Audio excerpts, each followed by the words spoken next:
Stratili sme spojenie so Slovenskom, presnejšie s bratislavskou kaviarňou. Skúšali sme všetko, ale zdá sa, že agentka Čaputová je z hry von. A s ňou aj jej asistent Rizman.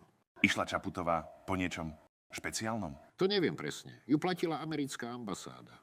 Tak či onak prichádzajú voľby. A my ich musíme ovplyvniť. Neurobia to za nás Gruzínci ani Soros. Hovorí ti niečo meno Erik Kaliňák? Eríček. Povolanie synovec, napojenie na ruské tajné služby, imidž lesbickej hádzanárky, jedna z top kapacít na Minecraft. Tomu vravím prehľad. Je to Ficova nová zbraň na TikToku. Jazdí na vlne prokremelskej propagandy skoro ako Tony Hawk v Pro Skater 3. A to nie je všetko. Teraz tam prebieha rozsiahla mobilizácia konšpirátorov. A že ich tam je. Brusel tam posiela muža, ktorého zaúčala ešte agentka Čaputová. Nejaký Šimečka. Poznáš ho?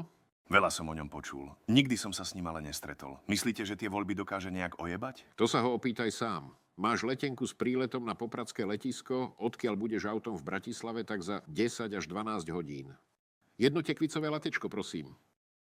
Mimochodom, ten prílet do Popradu som ti nevybral náhodou. Tam sa najebeš, aj keď si objednáš nealko. Bude sa ti tam páčiť. Asi nerozumiem, pane. Čo ti poviem, James? Vítaj v krajine zázrakov.